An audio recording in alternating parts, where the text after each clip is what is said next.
Bonefish are one of the most iconic and sought-after inshore saltwater game fish for the fly and light tackle angler.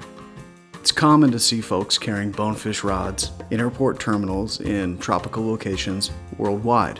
But in Hawaiian airports, you'll see fewer than expected for a destination boasting some of the largest bonefish in the world.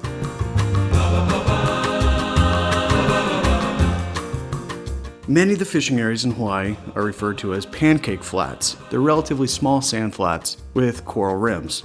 Landing larger bonefish in these areas can be incredibly challenging, but Hawaii also offers a variety of easily wadeable, expansive flats, where on the right tide, anglers can stalk and take shots at the bonefish of a lifetime.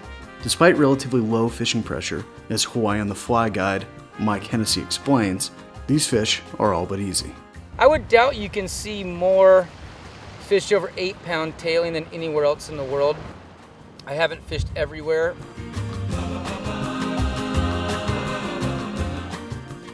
I've learned from fishing these really big single bonefish, and I think that's what's important for people to know is if you have a big group of tailing bonefish, then you have a competitive element. When you have a single bonefish, I tell people never cast out of 40 feet. The main thing is to predict where that fish is going to be with your body, get up ahead of them, and then also predict where your fly is going to land. If you can predict both of those things, if you can crawl the fly on tailing fish and make it puff sand, that's going to draw the bite. And that's what makes it so exciting. You have to get it done, you have to make it happen, and you have to do everything predicted to where he thinks he scared your fly off the bottom or to move it and to actually bury itself back in the sand. So if you pull the fly off the ground even that much, they won't eat it.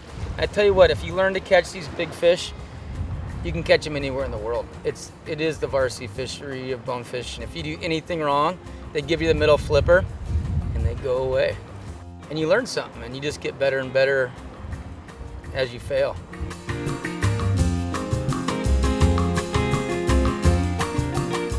And look how stealth we gotta go. We're even painting our hooks. I would say these big bonefish here, like the big brown trout that lives underneath their bridge in Montana, you know Waldo's there, you know how he's gonna eat, but he never does. So every one of these fish is like that.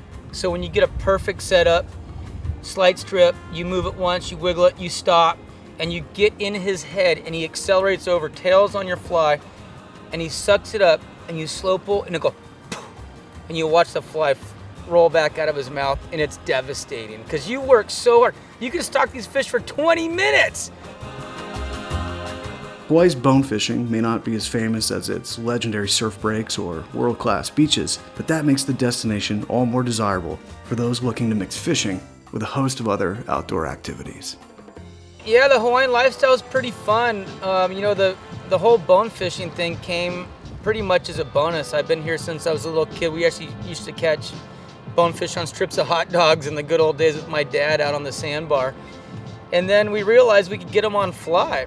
And it kind of became a new fishery, super exciting. And we realized that there's a lot of places here where you can actually sight fish them. And that's what we love to do. I mean, sight fishing is that's the ultimate of fly fishing. But this is straight up getting it done.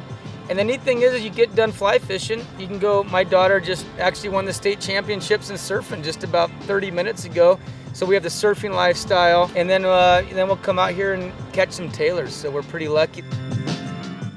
People say, oh man, you must be making a great living, bone fishing. Well, it's not a great living, but it's a great lifestyle. And I think that's what, fulfills my soul. And that's why you become a guide, I think. If you're a guide and you think you're making money, you're in the wrong sport, but we love it.